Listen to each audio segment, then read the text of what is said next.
And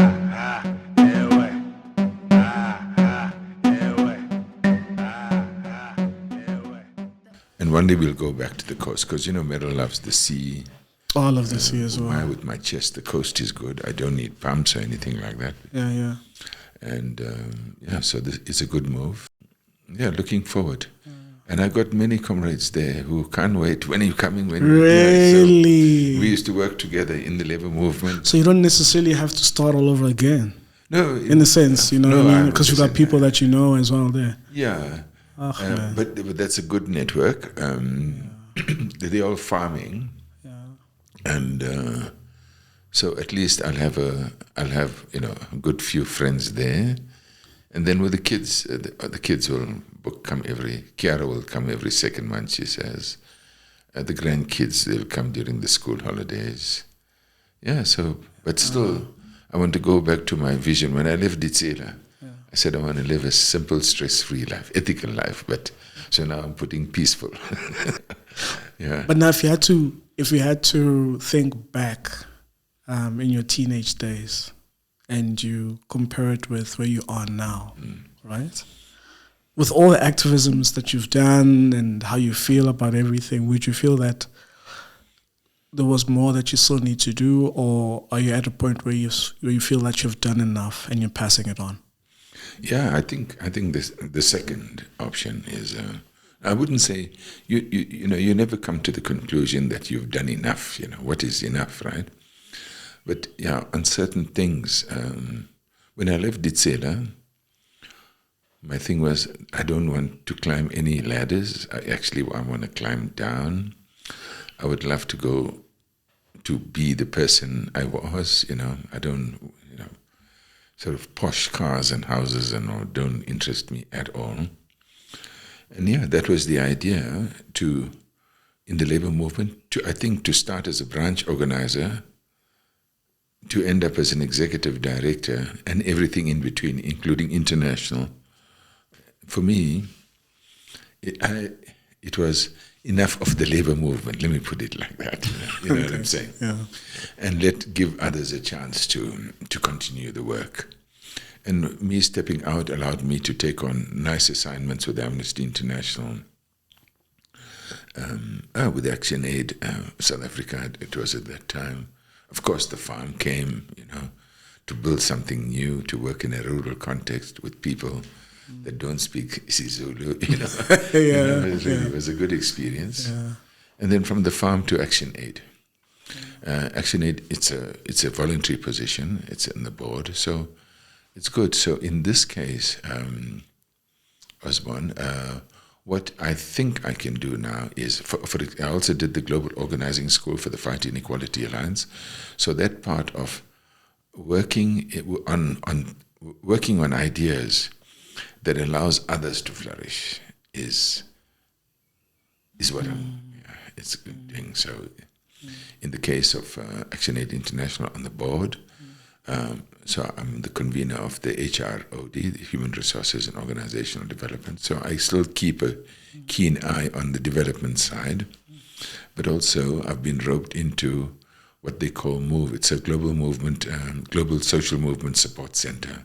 And this is supporting young people from all over the world, mostly in repressive states where there's like sort of high levels of civil conflict and so on. There's a network there. And yeah, I'm working with them to work on a kind of peace project. But, yeah. Do you feel hopeful to a certain degree? These passion projects, now when I say passion, even if it's obviously, one could say spiritual, one could say a calling, but with all things that have been done in your space that you've done, even currently the work that you're doing, do you still feel hopeful? Yeah, I think it was in my DNA to be a positive person, So let me start. If I start with that, where even in confronting a problem or a difficult situation, my mind is programmed to go beyond the problem and look at what the solution is and help people, focus on the solution, So in that sense, to support, to be hopeful, even in bad times, even in the current context, if you are a peace builder, and if you want to work on, on building peace, on working with people and sort of working on the ideas of what is a people's peace, all of those things. They say even a farmer, if you're a farmer, you must be an optimist, Yeah. So it's in the nature, I think it's the nature of the kind of work that we do that lends us to be hopeful about the future and then working towards, the struggle, if you like, the fight for something. So I'm hopeful, and that's our job. Our job is to embrace hope. Otherwise, we fall into despair. If you look at what was happening in Palestine, just think about, a civilization like Johannesburg, that with tall buildings and you just, just being reduced, annihilated, literally. And that day it can send you down a deep spiral of anger and disappointment that humans can do that to fellow humans. But in working with Palestinian people and their form of resistance and how they've been able to resist, if you like, the occupation, I learn about resistance and hope from them because they haven't given up, right? I mean, for how many years, or 70 odd years, they've been resisting the occupation, if you like, and they're still there, So So, if you lose hope, the idea of hope, if you lose it, you're on a slippery slope to a bad place. Yeah, I've seen people who were disillusioned. I saw what happened to them. These were really good people. Just on that point, if we had to take it just a few years back, or many years back, I know that you once told the story about, I think was it June 16 when you were in the train and you just saw a lot that was happening. And at that point in time, how did you process that? And I'm trying to really make the connection between who you have become, someone who's hopeful, someone who saw one's impact, someone who is solution-driven, even at this golden age that you're in. It feels like you're still young within your soul, but then when did that happen? At what point did that hope and all that kind of good characteristics trigger into being who you are now? I think the first thing is, I was born to working class parents, and the area that I was born in, Mayville in Durban, was when it was declared a white area, what they call an affected area in terms of Group Areas Act. You had to be evicted. So we were evicted in Chatsworth, and I saw what it did to my father, who was the breadwinner in the family. He had to resign his job as a teacher. He was an unqualified teacher in the local school in Mayville. He had to, because he couldn't afford the transport from Chatsworth to Mayville. Kendela High, that was the school he was. So you see what happened to him. He became a laborer, rolling empty drums. I know that broke him. And like many people, people that gave up so much. In the Group Areas Act, and when they first started with the Ghetto Act, there was a document, and this is for the so-called Indian community, Osborne, that people committed suicide because they could not face the specter of leaving their home that they lived for generations,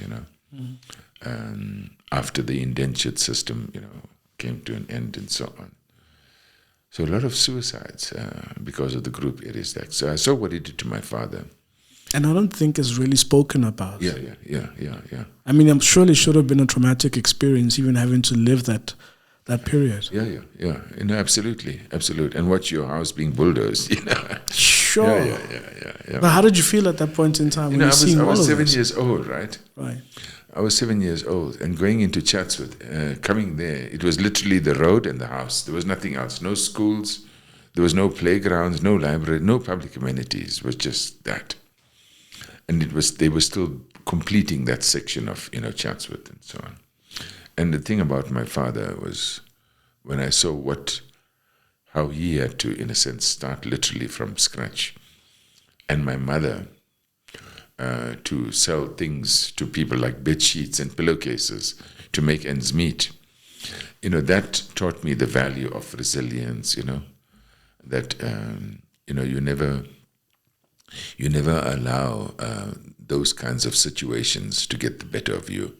You always find a way out. And I know my parents, for them, they wanted, like my dad wanted me to be a teacher. I came to Transvaal College of Education in 1976. That on 16th of June, it was Orlando Stadium when the doors opened and they came in. I still remember, but it was mostly young girls actually came in, and they were shouting, "Amanjela," we said, "Away too." They backed off, let the train go. And only when we got to college, Fordsburg it was called, that we heard, what was really happening inside Soweto. Sure. And that I was just 17 years old. I finished school 16. Yeah. I was 17 at that time in June, in my first year in college. So I was very young. And at that time, were you still impressionable, or did you have already sort of a North Pole in relation to what you want to achieve? I think the sense of injustice came to me at a very early age. When I saw a white man in Durban, you could say he was like homeless, but he probably had a home somewhere, and he was begging on the street, and he was talking to my father, and my father was speaking to him, asking him where he comes from and so on. And then I remember asking my father, "Dad, what makes that person better than us?" And I remember my dad saying, "They are not better than us." Don't take that. Yeah. So I'll remember. For me, that was the first. And then with my grandfather was very much in the Natal Indian Congress. He was a records clerk, so he was always politically engaged and active. He was always writing for the newspapers. He had his typewriter there, in the evenings and so on.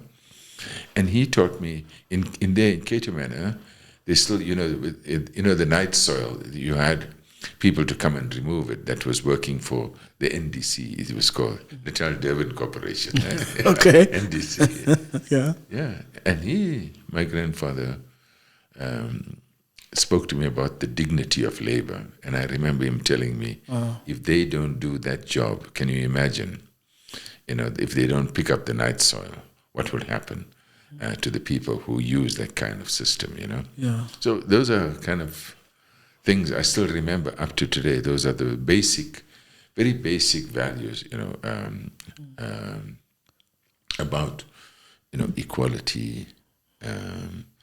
But in fighting the system, my father will discourage me because he will say, they'll put you in jail. So the fear, yes, the system inculcated a sense of fear to the elder generation, who transmitted that fear, if you like, to the kids. No, you must not get involved in politics. They will put you in jail. They'll do this and so on. So that's how the system was able to survive, by inculcating that fear. But in college, I was very, lucky that the elders in their second and third year,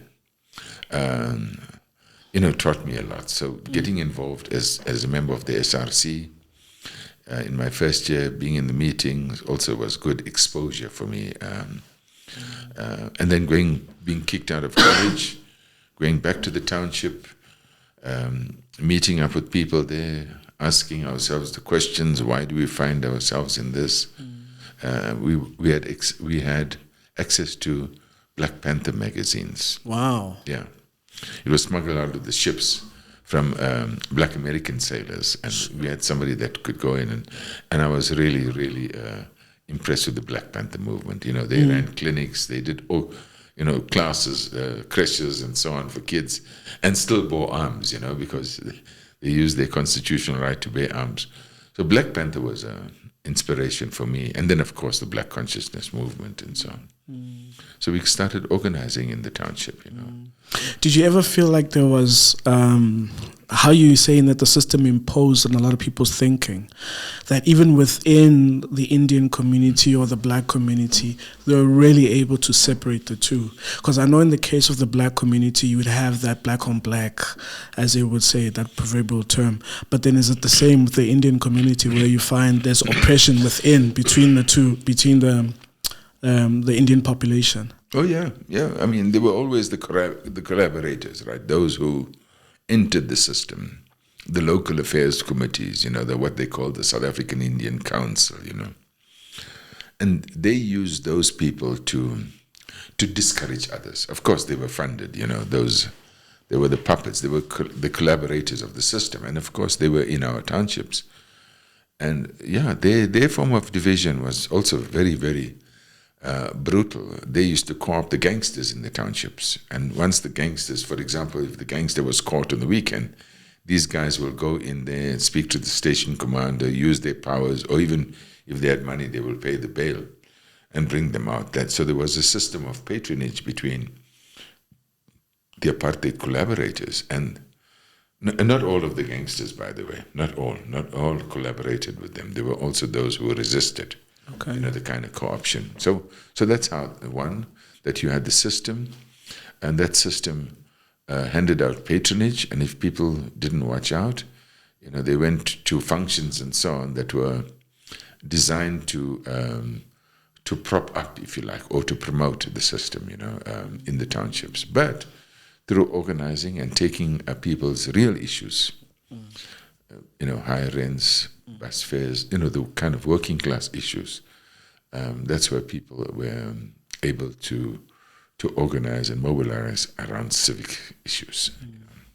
You speak quite a lot about labor and as well as it being represented.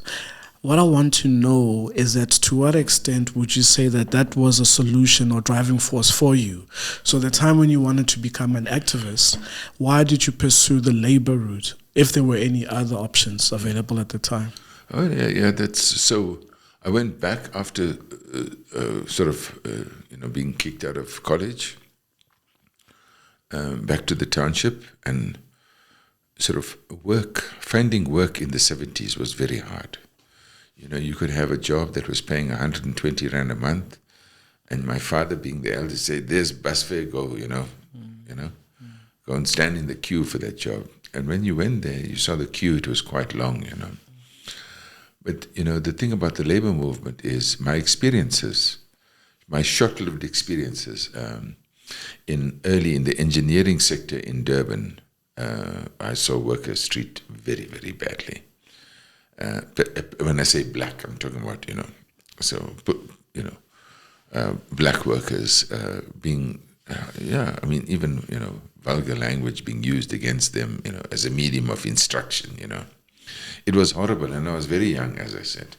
When I saw these things, of course, when I, started to be aware of our history,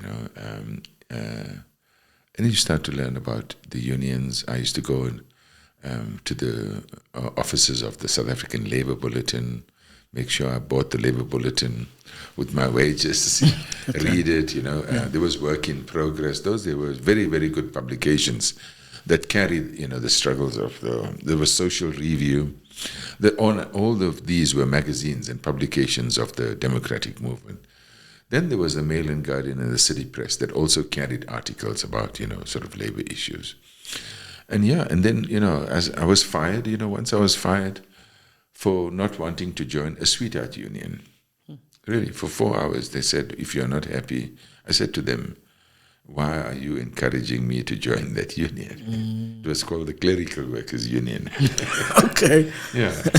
So I said, "No, I don't need to join that union." And I explained to them that I will join a union of my choice. I don't think they liked that answer. And they told me, "Please, you seem, why don't you want to?" I said, "If I agree to all the deductions that you want to take, both the compulsory and the non-compulsory deductions from my wages, from 34 rand a week, I asked them, "What do you think I'll take home?" Yeah. She was very angry with me, and she told me I should leave. But anyway, and then I got a job at Celtics, and in Celtics, the workers. Celtics was an American company, so-called. They don't discriminate because they're Americans and so on. But I mean, they were employing, racist South Africans. So you can imagine. And we could see how conditions were in the workplace and how people would complain about conditions, but were afraid of taking any action, and as a result, being victimized and losing their jobs. The kind of patronage they hold. But in Durban, a lot of the workers, let me say, if I use the racial term now, right, black African workers were in the union, and the other workers, the non-African workers, were not. And this was the way, if they were, very, very few, right? So part of what I was asked, and this was asked by the ANC, I was a member of the ANC since December 1980, formally. And through political discussions and all kinds of discussions, it was agreed that in Durban, we needed to build a non-racial unity on the shop floor. One of COSATU's founding principles was, among others, one industry, one union, one country, one federation, but internal democracy and non-racialism, non-racial unity. That is a founding principle, and was agreed. I'll go into the labor movement. I'm glad I did, really, because I was, being a civic activist in Chatsworth, whenever you did door-to-door visits and you met somebody and they were talking about, their low wages, it was very easy to connect the struggles in the community by poor people who were also affected by low wages in the shop floor, And you saw them struggling to make ends meet, that was the reason for me going into the labor movement. And I learned so much about workers. We don't speak about socialism and all the big politics. When you work on issues that affect the workers themselves, and you work and you problem solve with them, as their problem, and you're not leading them, you're supporting them in. Really, I saw old, so-called Indian aunties, wearing saris and so on. Very, because they believe, when they realize, now hang on, our unity is our strength, and whatever the bosses were doing to divide them, they were able to overcome, those divisions by forging the kind of sort of solidarity and unity with their fellow workers, and it happened across the board. Would you say that, comparing it from past, current, do we still have that solidarity within our communities? And if not, what could be the cause? That's a very, very good question. And it's how we define solidarity, right? So when we speak about solidarity in the context of a resistance or a struggle, we're thinking about people coming together, looking after each other and fighting. So in other words, they're forming like a kind of, they are forming a social organization that is prepared to, sort of advance a particular cause, right? That's one thing. But to go back to your question about solidarity, it's how we look at it. Chatsworth was a poor community, right? But the moment somebody died, you find that whoever is available will come, and the guys will put up a tent, fix, load the chairs and all, the kind of, and some people will bring all kinds of things, flour, potatoes, onions, and to contribute, and people get involved by, preparing the food for the visitors, one way or the other, or even being there with the bereaved family, in terms of, during this time, even before the funeral, people will be there sitting, chatting, welcoming others, making sure the tea or whatever it is is ready, it's poured. For me, I always thought of that as a very important element of community, number one, but also solidarity. So this is ordinary people, not political, coming together in solidarity with the family of the deceased. Does that make sense to you? It does. I see solidarity in that way also. Yeah. But then how that really answers me, because if that is sort of the vision of what solidarity would look like, man, I've been to many funerals in the townships, including my dad's, wherein which on the same street you have the funeral on this house, and there's a funeral happening just literally a few steps away, but they have their own separate tents. Everyone kind of cares for their own, and there's no, there's no community, the way in which you would describe it, where in which if there was such an instance in the same street, there's two people that have passed away from different families, you'd expect that let it be just a big funeral with everyone involved, one big long stretch tent, and sort of that kind of sharing of that moment in time. But you hardly ever see it. Everyone is to their own. So I think as a society, we're quite broken. Is it? Do you think so? In that case, what I do, I suspect, although I wouldn't speak about your specific case that you mentioned of 2 funerals in one row, but I can tell you there will be in that neighborhood an element of people dividing themselves to show that solidarity. I see what you're saying. And not to have one funeral, because it's very likely that maybe the wishes of the family or the deceased was a quite sort of private funeral. But there's many other things. Cleanup campaigns. In Sesotho they call it letsima. Where everyone. You'll have maybe a bun and a roll and a juice or something, as a sustenance. But people are coming together and doing things,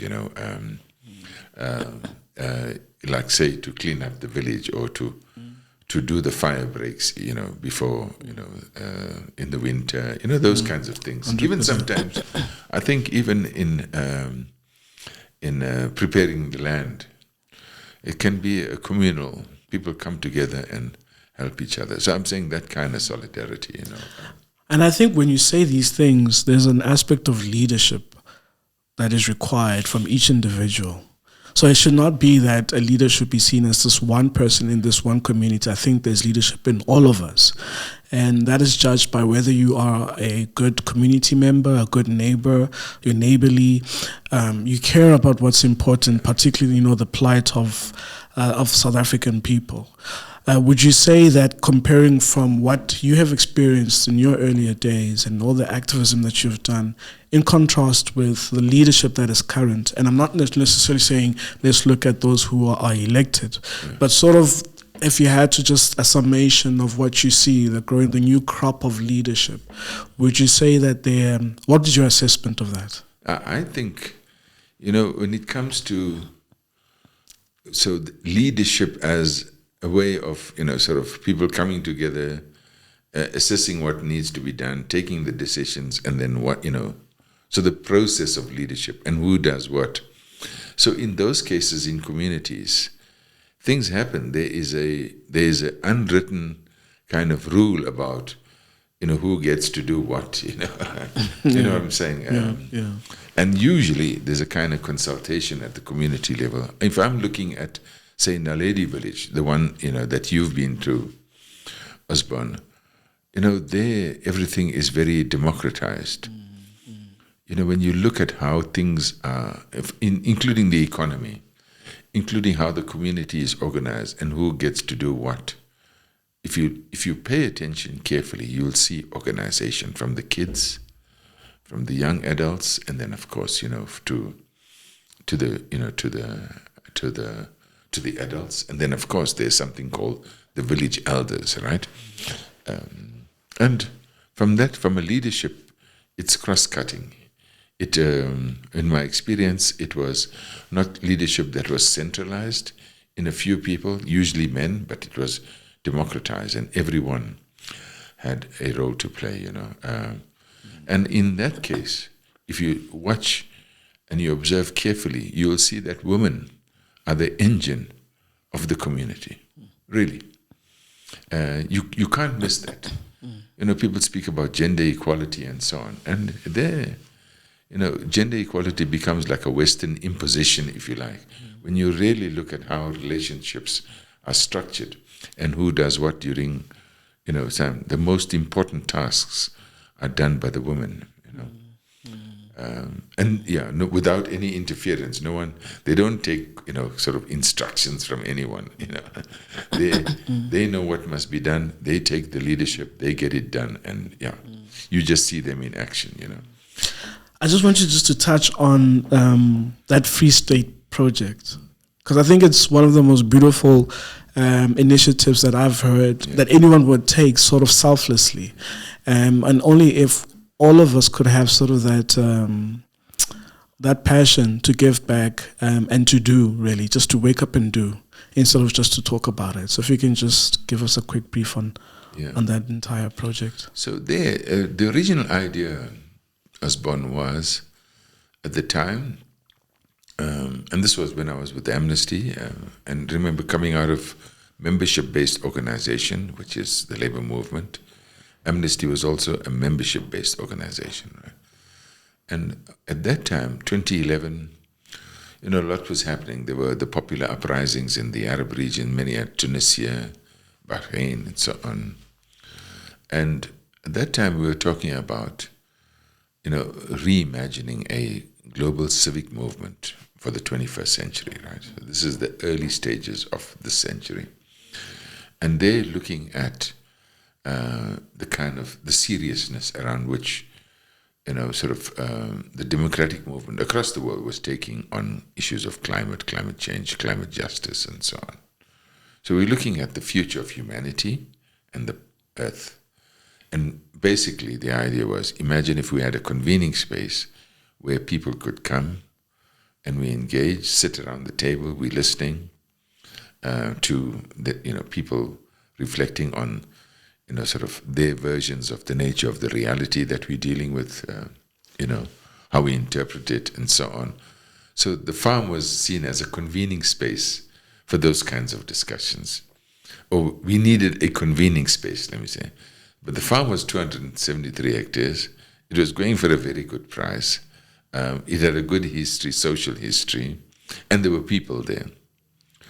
And when we went to look at the farm after it went down, as we were leaving, the village elder, Tada Antoni, says, if you guys buy this farm, would you give us our own piece of land? And then the question was, you know, what do you want the land for? He says, because no one can evict us if we own the land. Right. And I said, this is... And what was the conditions of those people that were living there? Yeah, they were, I mean, you saw the conditions, right? And they were living there since the 70s. They were moved from another part of that area of the valley, you know. And, of course, immediately the idea is that if you get this piece of land, we're happy to give you this land because we are not in the business of evictions, right? But can we look at, you know, you being around and we enter into a partnership and we see how we can develop the rest of the land? Because, you know, that farm was used for festivals previously and people were saying, we don't want to have festivals here. This is the farm, we must grow food. And then he's saying, I mean, I'm not a farmer. I can grow something, but that doesn't make me a farmer. I can do gardening, but, you know, a farmer. And then we went through a very nice process where people came forward, started investigating what could be done, brought in some agricultural economists and experts and so on, and in that process created the Naledi Farmers Co-op, you know, that was supported by a grant funding from Old Mutual, and we used that grant funding to build the organization, to have it registered, and all of those kinds of things. And that's what the people did, and did it very well, actually. So the people of Naledi village, we started a process of application to transfer their land. And then the Freedom Charter also speaks about, you know, none shall go hungry, and the idea of food production to ensure that we build a kind of community farming model to have people who live on farms making sure that they can produce food, and what they don't consume, they can sell in the open market, And it worked very, very well, really. And people were very proud, of what they could do. When COVID came, the first hard lockdown. Now, if you're producing tomatoes and spinach, that's your two main crop. That day, you can't keep it in the ground for too long. When it's time to harvest, you have to harvest. You can't keep it in the refrigerator for too long, And then, that's where the co-op really never recovered from COVID. Both from a production perspective, but I think COVID psychologically showed them that, they were engaged in very hard work. Unless, of course, you have, policies that support community farming in that way, that allows the state to not see it as a project, but seeing communities that have got access to land and can grow. That's the kind of, support. If the government was able to step in and promote that farming as a model, as communities coming together, you have the legislative framework, but you need a kind of organizing and a support framework. So, for example, if people have livestock, the old agricultural extension officer, if they come to the farm, this is a government official, they're coming to support us, You never really had that kind of... Just also bringing back the threading in leadership. I think one of the things that I just found so amazing and just... It was beautiful to see when I was there. It was to see the kind of leadership that would be there, from your elderly leadership and to the young. I just forgot the young gentleman who... very passionate and wanting to do work, always there, not waiting to be told to do. I think it was Charles. Yes, Charles. Yes, and it's amazing to see that regardless of what kind of situation you're in, leadership does not wait for anybody. It's sort of there for the taking, and if you have good intent, you can see something beautiful that would then germinate from that experience. How was your view on your experience having to see sort of the commitment that would come from some of the community members? I tell you, Osborne, that's why I always say those 8 years or so was a real privilege to work in a kind of Eastern Free State context in a totally different language of Sesotho, and what you're saying about leadership was incredible. We used to have meetings at, in the crack of dawn, right? We never called it management meetings. We're having coffee. But through that, solving problems or discussing how we're going to do things, how we should organize, we built the system with the people, including the finances. Even finances, everyone that was involved in the procurement, people going to town, if they took cash from petty cash, the importance of a slip. So there, it's not just the leadership of people sort of advising or calling meetings and having the kind of credentials to address issues, right? The credentials part, the recognition, if you like. But also in the way people did it. And, there what I saw was the kindness in the leaders. They never, ever, even if somebody did something wrong, there was never a bad word about somebody in the community who did something wrong. So the kindness, the sort of the respect people had, the trust people had, and so on. That's what I found. And for me, that's one of the best. I wrote a kind of reflections, Osborne, about when COVID struck and we couldn't, leave the province and so on. Remember that time? Yeah, I remember that time. I said, let me try and sort of get a sense of what we achieved in the 6.5 years that, we started. And we achieved a lot. Wow. We achieved a lot, including minimum wages. People appreciated the idea that, the government, we have a national sectoral determination, even though you can vary it in some cases, but it was never varied. So things like, contracting, making sure there were proper contracts in place. And these were basic things, not like, 20-page, lots of fine print. Everything was open and discussed. And when you have the leaders like that, even though English is not the first language, then you've built like a solid leadership core that are totally involved in every aspect of managing the farm. And later we created, through that we said the one way of creating the succession plan, we created a farm management committee, and each sector, each enterprise, each institution, like the school, the creche, had to send a rep to the farm management committee. And in that farm management committee, its mandate was to manage and maintain the farm. And we used to meet on time with proper agenda in English and Sesotho, co-chaired by Tada Anton and myself, with proper minutes and all of that, really. And that was the idea of bringing the leadership, men, women, young, old, all in one. And it worked very well, really well, yeah. I wish it should be a case study at which, those within power ensure that they can replicate. Now, I remember an official from the government. I said, we're having a farm management meeting on so-and-so day. He was going to be in the area. He said, can I come? And when he thought a farm management committee is a lot of people, in formal clothes and so on. When he came, Viv was totally taken aback. He says, this is one of the best. And of course, he stayed and he listened to the debates and so on, because he came to speak about 1 household, 1 hectare. That was one of the sort of the programs of government.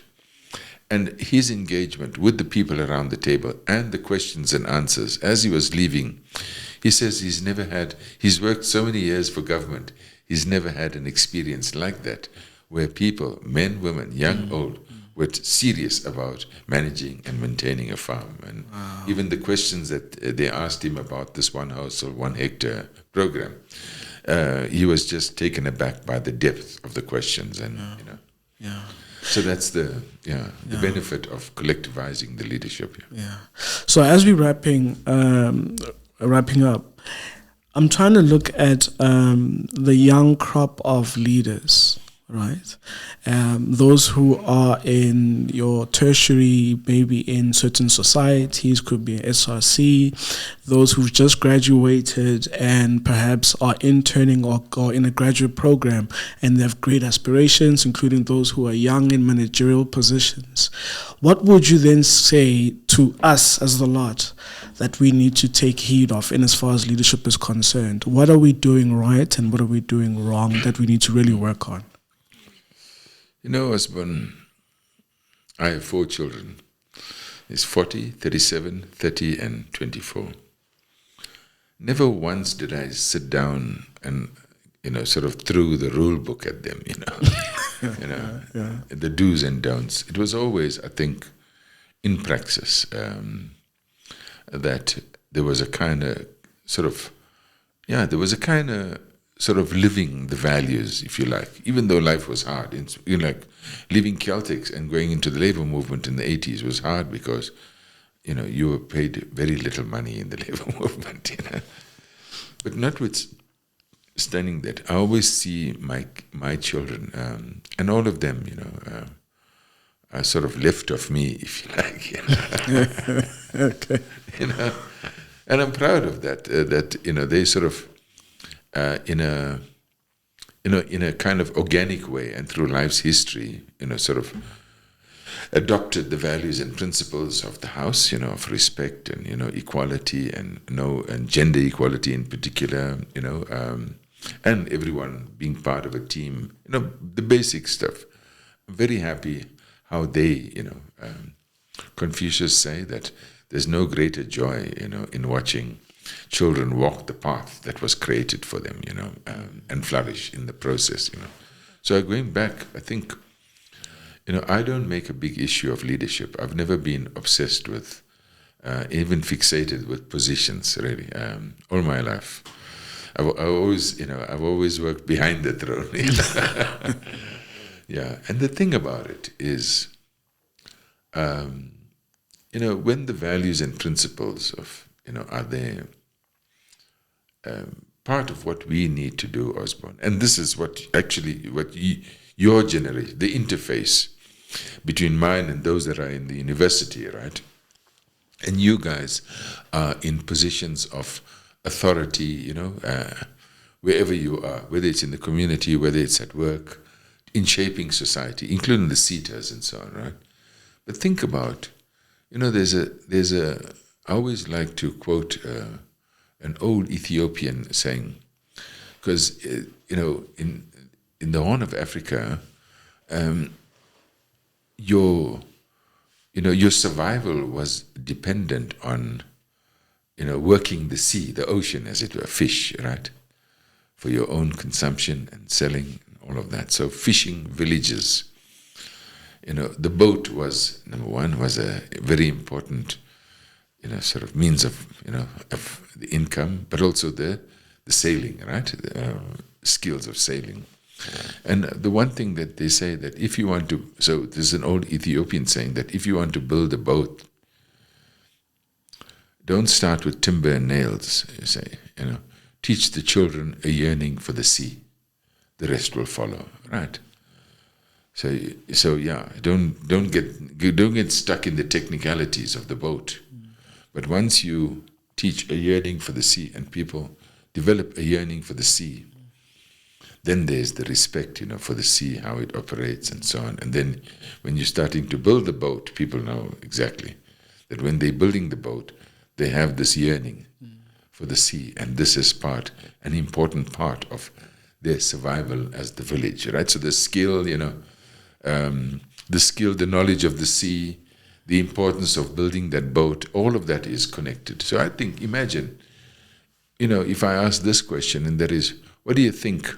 In my generation, our struggle was for a united, non-sexist, non-racial, democratic, and they put in the word prosperous South Africa, right? That's what we were for. We were. That was our vision. Others had visions of socialism, where the means of production will be socialized and workers will be, co-owning, if you like, or co-managing, enterprises and stuff like that. So, if I ask the question, what do today's generation, what are they yearning for? What is our vision of society? I'm sorry to say that we've found wanting. There isn't the kind of pulling factor now. There were things that unify us is sport and music and stuff like that. We've got very good musicians in this country. They are well respected. We've got very good sporting people in the country. They are well respected. I'm not sure the extent. I mean, the liberation movement are a shadow of their former self. They spend a lot of time infighting amongst themselves. You'll never know what they're fighting about and what they're fighting for. It'd be great if they were fighting for the liberation of everyone. So people don't live in shacks and people have access to running water, all the basic rights that the Constitution provides for, that everyone is supposed to be enjoying. Imagine if we said, we yearn for a society where everyone has the right to a modest quality of life, a roof over their head, running water, if you like. What is life? I'm saying, food on the table, a decent job that, respects their skills. The basic stuff that everyone should be, enjoying, and not the sort of, the kinds of exclusion, if you like. So, that's what I would love to have to get a sense of what are people yearning for in society. That is it. And then we can take it from there. That's actually very powerful, I must say. Yeah. Because if you have to ask me right now, I don't know what we're yearning for. Yeah. I can't say. Yeah. I think we have all competing interests. Yeah. And I think because of these competing interests, we don't have sort of a unified goal. Yeah. No. And it's terrible because everyone says growth, growth, growth. You listen to even our television stations that are meant to be mediums of education. Growth is calculated using, outdated, formulas. If there's the forest. If you chop down the forest and you sell the timber, that's growth. Yeah. So it's I don't believe. There's so much work to be done, right? If you look in a township, you will see. Look at the public works, the roads, whatever it is. When you look around, you will see there's a lot of work to be done. A job is created when there's a contract between somebody that's selling their labor and somebody that's hiring it, right? That's where the job is created. But there's so much of work, But people want to reduce the size of the civil service. The people who are attacking the city of Joburg, and I don't say corruption is not a problem, Osborne, but it doesn't explain everything. When we defund, a city like Joburg, and we sort of, we want to pay less but demand more, then I think, we as society, we are not taking our responsibility and to be vested in the greater good. That's for me, I think. So yeah. Okay. So the yearning for something. So growth, I think, is one thing. I mean, growth. The economy must serve society, not society serving the economy, right? So and then it's a question of what kind of society we want to build. No. You see, yeah. Look, with that being said, I think, so the yearning part we are lacking, but to take it back to what was your driving force, or in part, what kept you going is being hopeful. And I know for many of us, we're still hopeful. Even with the current political setup, in as much as we grovel and complain and the likes, and we even feel despondent, but still, we talk about the next elections. And for me, when we have those conversations to say, we need to think twice about who we're putting an X on, it means that we are hopeful. Yeah. There's still hope. Yeah. It's not necessarily that we have given up. It's just the only issue is the yearning part. And I think that yearning part will get us together so that we can make the right decisions. Gino, thank you for honoring this session. I know I had to indicate that it's friendly territories. I hope you did enjoy a bit conversating. The one thing that I'm looking forward is for those listeners to take a great consideration on how someone could have worked as long as you have, been an activist for so long, and until this point, and still say, I'm still working and I'm still hopeful. And I think that's the biggest message that we can all take. No, yeah. It's a pleasure. Time is always our biggest enemy, but no, really, it's been wonderful chatting. And yeah, all the best to you and for your kind of conversations that you want to hold. Yeah. We can always reconvene without the mics. Thanks, Gino. I really appreciate you. Thank you as well. All right.